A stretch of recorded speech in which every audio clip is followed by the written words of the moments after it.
And we're live. Hello, and welcome to Author Spotlight. I'm Rachel Barenbaum, author of the forthcoming Atomic Anna, and I'm here today with Alex Segura, and I'm so excited to introduce you to him. His book, right here, Secret Identity, that's right, those are comics you see right on the cover, is absolutely amazing. I loved it, and I'm so excited to share this book and Alex with you today. So, Alex, thanks for joining me. Thanks for having me. This is going to be fun. Yeah, it'll be fun. So I'm going to read a quick bio just so our listeners know who you are and what you're about, and then we're going to dig right in. Sounds good. Alex Segura is the author of Star Wars Poe Dameron, Freefall, and the acclaimed Pete Fernandez mystery series.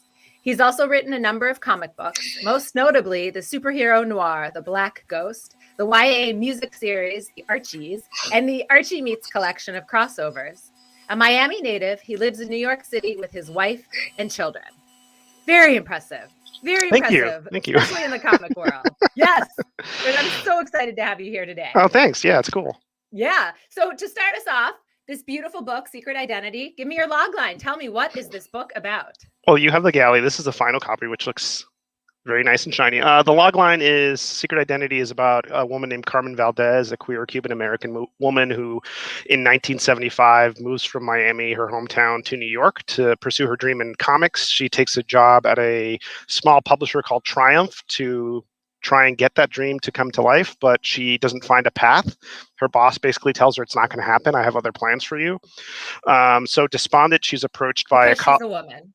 Yeah, basically, yeah, because he basically says he's got a line of people and buddies that he's got to keep fed, and it's just not in the cards for her. And so a junior editor approaches her and says, hey, I've got this opportunity to launch the first female superhero from Triumph. Do you want to help me write it? The only hitch is that she needs to do it anonymously. And she sees all the red flags because she's very smart, she's very driven, but she's also tempted by this dream. So she does it. They write this character called the Legendary Lynx. It's a huge hit. And then her partner is murdered. And nobody knows that Carmen had anything to do with it. So she has So she has to basically investigate the murder of her friend to figure out what happened to him because she's a good friend, and also to reclaim this character. And interspersed in the prose are actual comic book sequences from the Lynx, drawn by Sandy Jarrell. And so as you're following Carmen, you're seeing what's happening to the character, even when the character is taken away and other creators work on it. Yeah. Yeah. So I just want to stress to people listening, you do not have to be a comic book lover to love this book, right? No, but I hope by the time you're done, you will love comics as much as I do. Yes, I am hoping that's what happens. So, okay, true story. I knew that I had to talk to you and I had to get this book when I read your acknowledgments. I start with acknowledgments. I know that's a little crazy. Interesting, yeah. All right, yeah. But meanwhile, like first paragraph, you start talking about Trina Robbins and her amazing books. She is a legend. She is in my book, Atomic Anna, too. That's exciting. And I've been in touch with her, like, she is amazing. So please tell me about Trina Robbins and how she has touched your life. I mean, she's amazing. She's just such an iconic figure. You know, one of the things that was most helpful to me, she did this long interview for a podcast called Comic Book Historians that covered her entire career. And I was like, this is so fascinating. And that really pulled me into the well. I'd read some of her books, but then I read her memoir, and I read, I have the shelf here, like a shelf of her stuff. Like I also have a whole shelf. Yeah, the great woman cartoonists, a century of women cartoonists, like the whole library was so important to me, just to kind of get her perspective. I didn't speak to her directly. I did after the fact. I got to send her a copy of the book and she read it. And I think there's a line in Secret Identity where one of the characters says, I'm just a third-rate Trina Robbins. And she thought that was pretty funny. So. Yes, we're going to get to that. That's one of my questions. Okay. I have that marked down on page 280 or whatever, because I really am a Trina Robbins fan. Good. Yeah, so I was super excited to see that. Okay, so we're talking about comic books, but we're also talking about secret identities and writing a book. And I loved it. One of the lines in here, you talk about creating a comic book, which I sort of is like meta, also creating a novel at the same time, right? They're the two books within the book. And you have this great line and you write, or one of your characters says, but you wrote this, you have to create a world with people in it, so believable that you are just the tool that the world uses to tell the story. I thought that was so beautiful. So can you talk about how you see that, right? I mean, there's that endless discussion about pantsers versus plotters and outlining. And to me, it's like you can do whatever you want, but once the characters start moving on their own, they start pulling you their way. That's good. You need to be able to ride that no matter what your outline says. And that's when the book gets really interesting, when the characters start to come to life, because you've built them to be so three-dimensional, and you put them in a world that's so interesting that they start doing things on their own. And that to me is kind of the magic that we don't always get. But when we do get it, it's really helpful. Yeah. And also that this world is so real to you and to your characters, right? Both the novel and the Lynx, the comic book, right? Yeah, when I approached the book, my big thing was I wanted to have a strong sense of verisimilitude, that you read it and you feel like this could have happened. That the facts are correct enough, the details are real enough, and the world feels genuine enough that if you kind of squint a little bit, you could envision yourself picking up like a legendary Lynx comic at a comic shop today or something. Like it could exist. I feel like it does. I'm kind of shocked that you haven't put it in a comic book yet. So we're going to at some point. Yeah. Yay. Good. Okay. I'm so glad and I'm ready for it. Good. Okay. So let's talk about Carmen Valdez. She's the main character. It's a woman. She's a queer woman, Cuban American. You are not a woman. Right? No, I'm not. Right. How was that writing that? I think, I mean, we obviously share a lot of background. She's Cuban American. She's from Miami. We have a lot of similar backgrounds. And she reminds me of a lot of friends I had growing up and still have.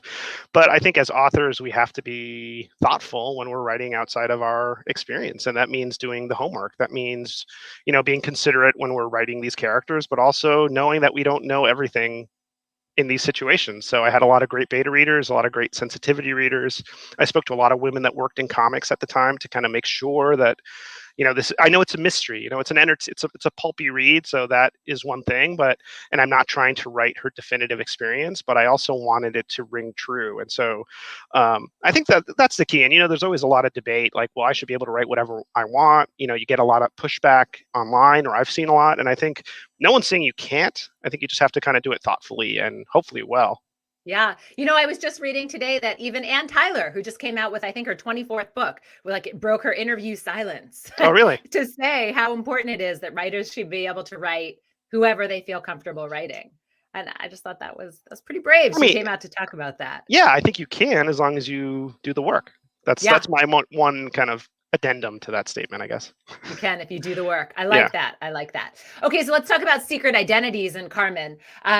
You introduced her like on one of the very first pages. She's growing up, and you say she had to become someone else to survive. So we know from like page 2, we're talking about secret identities, right? And who she is growing up. And she's, the secret creator of the Lynx. And then the Lynx is also a secret identity. So talk to me about all the layers of secret identities in this book. Yeah, I think the core secret identity in the story is the identity of the Lynx's creator, who is Carmen. And so for the bulk of the story, she's pushing back against that self-imposed mystery. Like she's kind of kicking herself, but also realizing that she has to overcome this mask that's been put on her. And I think in the prologue, when she says she has to kind of create a cloak around herself, that's almost like a defense. I think she's very cool and collected, but that's a really like self-imposed personality trait. Like she has to be to survive like this world around her, especially, comic book publishing at the time, and kind of defending herself against, the structure. And just a lot of it is the misogyny of the era.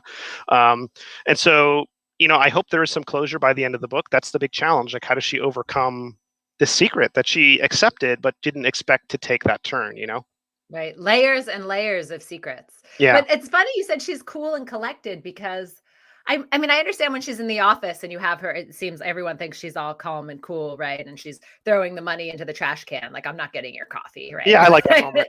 I love that moment, actually. But I felt like her inner self was not at all cool and collected. Like, I didn't think of her as that kind of character. Well, she cracks. She definitely cracks at certain moments. And I think I found that to be the most relatable parts about her, that she's trying really hard to put up this defense, but like so much is happening. Like, I think anyone under her that pressure would also crack. There's a moment, not to spoil anything, where this homicide detective is grilling her and she just breaks, kind of. Yeah. Because I think any of us would under those who wouldn't? Yeah, exactly. Yeah. Where this is not a PI novel. This is not like a well-seasoned like detective. Like she just wants her character. She just wants to own the character, or have ownership of this idea that was like so dear to her heart that she poured into this project and is now gone. Right. Right. And, I have to say, so I don't think this is a spoiler, that she's been writing comics for a long time. And so she has several issues ready to go when someone says, what do could you help? Yeah, that was And my favorite. That's my favorite Carmen moment, where she's like brainstorming with Harvey, and Harvey's like kind of like throwing blind darts, and she's like, "No, here you go. This is right, what I like, here got." are my Yeah, 6 issues. yeah, I know, I'm ready totally. to go. Yeah, Yeah. But I felt like that was such a writer moment too, because I don't know about you, but I have several books sitting in the drawer. Right. yeah. I mean, I have a very bad like Great Gatsby shtick thing that just is never meant to see the light of day that I wrote in college and stuff like that. Yeah, I think as Yeah. writers we have to like make those mistakes, and it's okay if they're not meant for the wider world. Right, right, sitting in the drawer. So it's like, are you looking for a Great Gatsby book? Like, well, I have some ideas actually. Yeah, exactly. Right. Yeah, yeah. So I just felt like you really captured her there. Oh, good. Um, okay, so a lot of I guess reviews, your stellar, amazing reviews that have been coming Thank out you. talk about noir, and right, that word is thrown around all the time as a genre, and how you really capture the feel of New York City at this moment. And I just wanted to read a quick sort of little paragraph, a couple of lines here to give our listeners an idea of what this means and how well you capture it. So you wrote, as she wandered the cavernous transport hub, a concrete behemoth at the tail end of the Lincoln Tunnel, she got a heavy dose of what she'd only imagined. A city in disrepair, boiled down into this one sprawling bus terminal. Leaky ceilings, shadowy conversations, blaring horns, and unidentifiable smells all coalesced into an unbridled fear that gripped Carmen as she stepped out into the New York sunlight. Bam! That's good. Talk about, yeah, that is good. Talk about Well, good setting the reading. I mean, I'm not. scene. Well, I mean, I just wanted to show a different New York. Like the New York of today is so different from the New York in 1975. It was literally a city falling apart, like financially, emotionally, in terms of reputation. Like Gerald Ford literally told the city to drop dead. So I wanted to show that. And I think the fun part about fairly recent historical fiction is that we can, as people, readers, we can make the connections and see like, oh, we know what's going to happen. We know where it's going to go. So it's neat to see it in that different setting. Yeah, but it really, I mean, you get this gritty mood, right? People say, "Oh, it's gritty noir type feel," and I just felt like that is really the epitome of what it is, and this sort of fear of walking down the streets in New York, which you don't have now. It's all shiny and fancy, right? Like I you mean, said. yeah, it's a probably if there is a fear, it's a different kind of fear. But I think there was a constant, low thrum of anxiety and fear back then. Just that you had to Yeah. kind of, there's a line in the book like you don't wear your nice jewelry out. You keep your eyes open. A lot of those things are different now. Yeah. Yeah. So another thing that you also bring back is the fact that throughout the book, there are comments made like comics are dead. Comics are Hmm. dying, right? And in fact, Triumph was really making their money through selling little tchotchkes, right? Not Right. like actually the comic books. But Right. you look back on that now, and it's like comics are raking in millions, billions of dollars for these big companies. So Hmm. talk a little bit about why everyone thought comics were dying. Well, I think this was before there were some comic shops, but before comic shops were a widespread thing where you could go into a shop and find any issue. So you were really like, as a reader, you were dependent on the newsstand. So that meant if you were lucky, you'd find the new Spider-Man. You might not find the new Spider-Man the next issue. So there wasn't as much continuity. And so it was a very disposable and kind of transient form of entertainment. And I think at that point in the 70s, the newsstand was losing traction, and so comics as an industry were kind of flailing a little bit, and they really didn't know what was going to happen. Like there was success right around the corner. Like in a few years, the direct market, which is a fancy way of saying comic shops, were coming, and that would help revitalize the industry. And then there would be media and merchandise and stuff like that, and that would change everything. But it was a particular low point, and I wanted to show it in contrast to today, where we have like a Peacemaker TV show. We have like, Ant-Man. We have all these things that are like very obscure characters from yesteryear now in mainstream media, and it's a whole different world. Yeah, I think characters that people. Can you hear me? Sorry, Yeah. I had a little. Okay. So characters that even they thought were dying, right, at the time. It's like, oh, yeah, Ant-Man, like who cares, right? You had a great comment about that. Like, Well, dying character. what's also interesting is that I think there was not as much editorial oversight. Like they didn't see these characters as investments or long-term like IP, like, oh, this could be a movie. It was more like, well, let him do his thing and we'll get the book out on time. They meet deadlines, and creators could do this kind of wacky stuff that exists now in different ways, but I don't think will ever exist in the same way it did in the 70s. Yeah. So you have a great couple of scenes that you wrote where Carmen and some of your other characters talk about going to the store and they see the comics on the racks, right? And like going in and pulling, like you were saying, it's not a Hmm. comic store, right? You're there like a Right. It's like convenience a store, newsstand. Yeah. bodega. Yeah. Pharmacy. Yeah. Picking something up, right? And I just felt like I could see you in that position, right? Flipping through the racks and like pulling your comic out and stuff. Oh Were yeah, I you? mean, yeah, a lot of actual memories went into that. I mean, I was kind of at the cusp.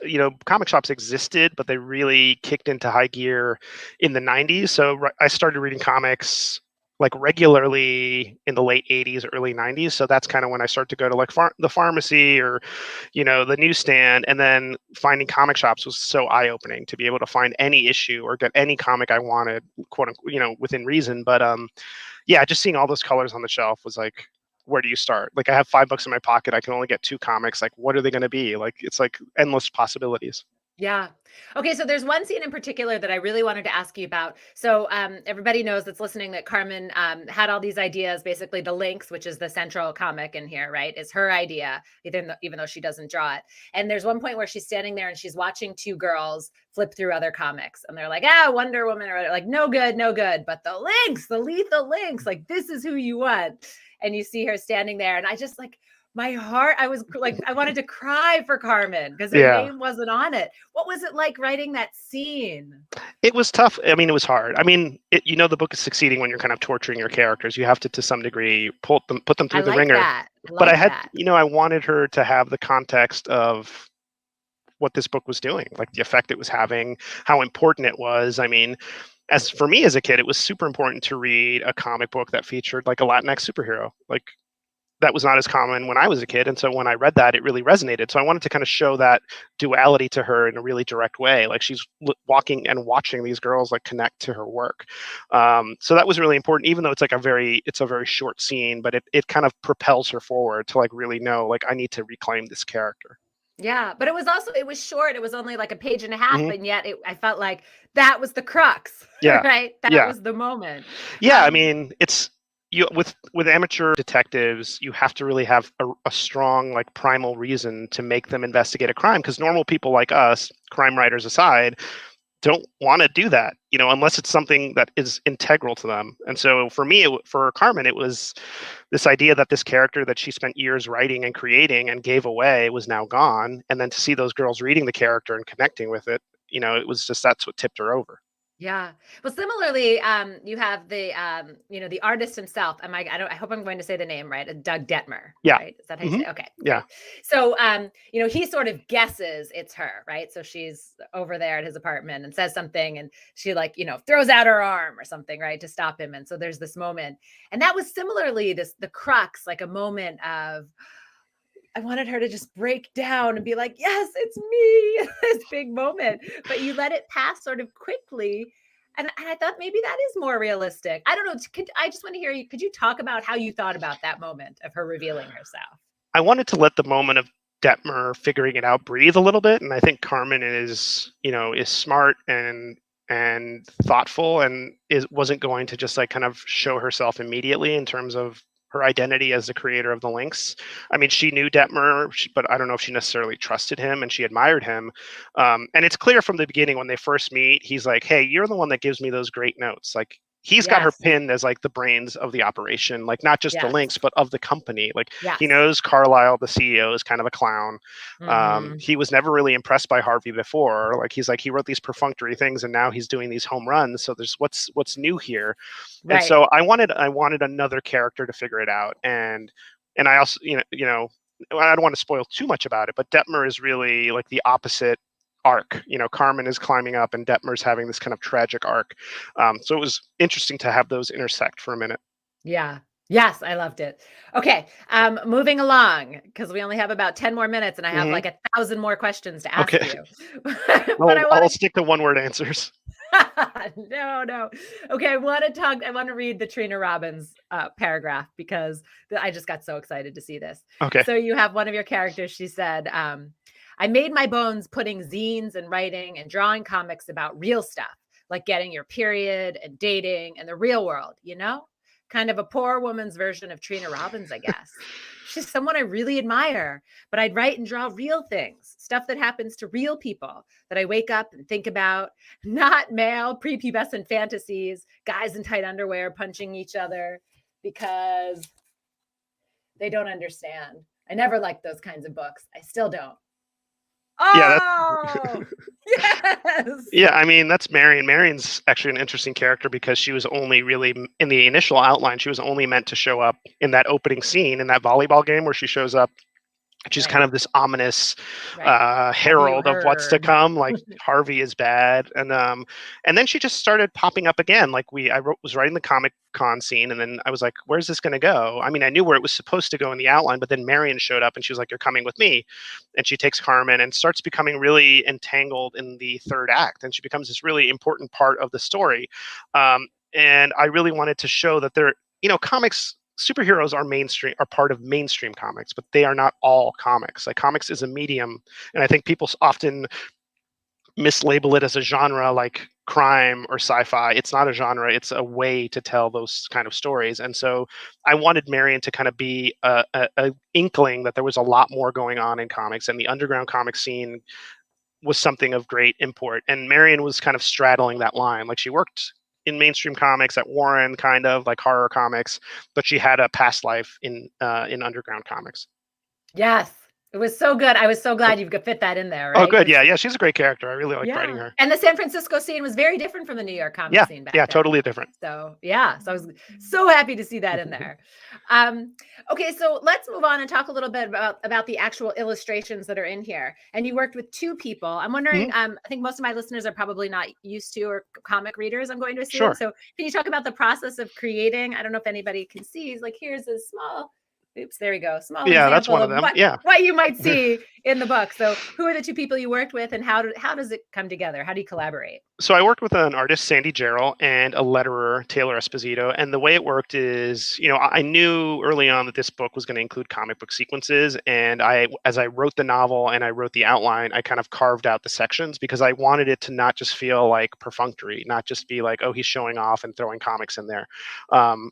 I wanted the comic book sequences to be basically in conversation with the prose. And Sandy was a great choice because he's not just a great artist, but he also is a historian of comics. Like he loves comic book history. He's a collector. He gets it. And I didn't want it to be something where he was imitating someone's style. So when you look at the links pages, they should feel like they're from the period, like evoke the era, but not be like, oh, that's Sandy doing like Frank Miller or something like that. And so what I did is I would send Sandy like a brief description of the pages, like, hey, 2 or 3 pages. The Lynx is going to be jumping over some rooftops. She's going to throw a star, catch this guy, pin him to the ground, interrogate him, and then we'll end on a shocked close up, like stuff like that. And then he would lay out the page. That's pretty detailed. Yeah. So like, a couple sentences, maybe more, and he would lay it out like rough layouts, like stick figures and kind of arrows pointing to what would happen. And I would write the script, meaning the captions and the dialogue. And so while Sandy's finishing the page, like tightening it up and adding all the effects and getting into high detail, Taylor then layers on the lettering to match the art. And then we proof it and look it over and tweak it. And, that's always the fun post game. But it was great. It's a much more organic process than me just giving Sandy a script. This way it lets him kind of direct the movie, and he's the artist. Like who better to tell me what it's supposed to look like than the artist? Like I'm not an artist. Like I can tell him what I think it should look like, but I wanted to give him that wiggle room. And then with the publisher too, because that's another person coming into play here, right? That your publisher has bought a novel, right? Wants to publish a novel, but you're also having comics in there. So how was the back and forth there with that? Yeah, I always wanted to be transparent from the get-go with that. So when we pitched the novel, I included like a proof of concept. Sandy did a sample page and Taylor lettered it, and we sent it along. And I noted in the outline because we did a partial, so it included like the first chunk of the prose, one sample page, and then the outline, so my editor could see what it was going to be. And so that was all. It was all on the table, which was helpful, I think, to kind of so the publisher at Flatiron could wrap their head around, how are we going to do this? They did it in black and white just for ease of printing, and I think so we knew that early on. So you see a lot of gray tones and kind of effects like that, which is because we knew it was going to be in black and white. Yeah. So did they say, okay, we'll do 10 pages or give you a limit, or like how did that work? They were very supportive. They said whatever works best for the story. And so I had it allotted. I think we're at like 14 or 15 pages. And Okay. I think that's what felt right. I love it. I actually wanted more. Yeah, good. That's Just so what I you wanted. know. I didn't Yeah. want I didn't want people to feel like overwhelmed, like, oh, there's like 30 comic book pages and I have to read an entire issue. But I wanted just enough to give people a taste of what those comics were like. Yeah.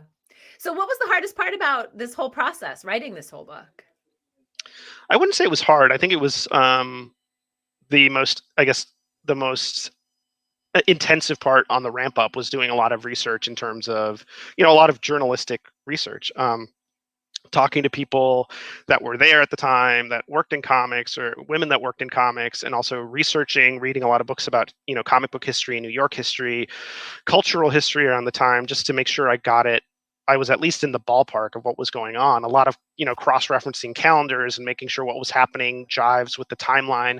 There were many times I had to kind of tinker with the whole novel's timeline because it hinges a little bit on that Comic-Con at the Commodore. And if something deviated early on, it was just like dominoes falling. So I guess, it's probably a common thing for historical mystery writers, but this was my first historical mystery. And so it was a lot of research and making sure I was getting all aspects of things right, which I'm a stickler for. So, and that was fun. I liked interviewing people, and I had a lot of great beta readers who worked in comics at the time that could fact check things and also give me a sense of what the production cycle was like. I wasn't working in comics in the 70s. Shocker. It was like, Right. yeah. So there was just some things that were new to me that don't exist anymore, like the way things are pasted up, or when sales reports come in, like little details that maybe like a layman might not get, but if a comic fan reads it, they'd be like, there's no way they would get sales results like 2 weeks in, like things like that. Right. So, Carmen, we've alluded to it a little bit. It's not a spoiler to say, like, right, people didn't think women should be in comics, or bosses like, I don't want you drawing them, this kind of thing. So I'm just wondering, like, do you get pushback on that, or people, saying like it couldn't have been that bad for women in I haven't gotten comics? any pushback. I haven't, Yeah. no, I Good, think because it everyone's was been, that bad. yeah, I think based on the conversations I had, and it seems like it was fairly accurate. So Yeah. And I then on the other side, I keep thinking like Trina Robbins is probably thinking, thank goodness someone is writing this finally. I hope Right? so. I hope she liked it. Yeah. She said she enjoyed it. So Oh, that's so amazing. So what kinds of like promotional things are you going to do with other, with this? Are you going to try to meet with other comics? Like, could you talk a little bit about how you're going to dip the novel into the comic world for my audience who does not necessarily read comics? So I'm doing some events with some comic shops. I did a streaming event with a store called Space Cadets in Texas, and later, early next month, I'm doing one with this store called Mega Brain with the artist Sandy's going to be on it with me. And Sandy and I are also working on some Lynx comic books, but it's going to be really as meta as possible. Like, we're going to treat it like this is just a collection of those comics. Like, our names will be on it somewhere, maybe in the indicia, but it'll say like by Harvey Stern and Doug Detmer, stuff like that. Like, it'll be very much in world. Like it And says in the book. yeah. So it'll be one of Yeah. those things that feels like if you pick it up, it could be, I don't know, we're almost actualizing this fictional world, which is kind of fun. Yeah. Okay, so I'm ready for those comics when you're Yeah. ready. Or if you need another beta reader, I'm Yes. here. I'll let you know. Okay. All right. So I always ask every guest, what kind of advice do you have for new writers or aspiring writers out there? Two bits of advice: finish stuff, like finish things. Like, I know it's tempting to shift gears and do what's shiny and new in your head, but when you finish something, you can revise it and make it better. And shorten the path between thinking about writing and writing. A lot of writers, that road gets longer and longer, and then you, not surprisingly, don't write as much as you used to. Like, I need to have done X or Y before I can start writing, or I need to be in a certain room, or I have to be on my computer at a certain time. And for me, it's like, just open your laptop and you should be able to start writing. Like, just make it as easy as possible, because that's the hardest part, to get to the writing. I like that. Shorten that time Yeah. period, right? Just Yeah. get Just to get in it. there. Yeah. And how about in terms of finding an agent or like getting that first start? Do you have any advice on that? Yeah, my advice would be like, there's no definitive path. You don't have to get X to get to Y. Like, I published my first novel before I got an agent. I got an agent based on that first novel. Yay. I didn't get my first quote unquote big publishing deal until after I wrote 5 novels for an indie press. And like, everyone's journey is different, and so I would say don't compare and contrast. Celebrate other people's victories, and don't be afraid to say no to a bad contract. Don't be afraid to say no to a bad editor. Like, be your best advocate is you. in a lot of situations. I love that, Alex. Very wise words. Oh, thanks. And as you know, Secret Identity, I love it. For all Thank of you listening now, go out and buy a copy today. Alex, thank you so much for joining me. May you Thanks sell for having me. many copies. Thank you so much. Thank you.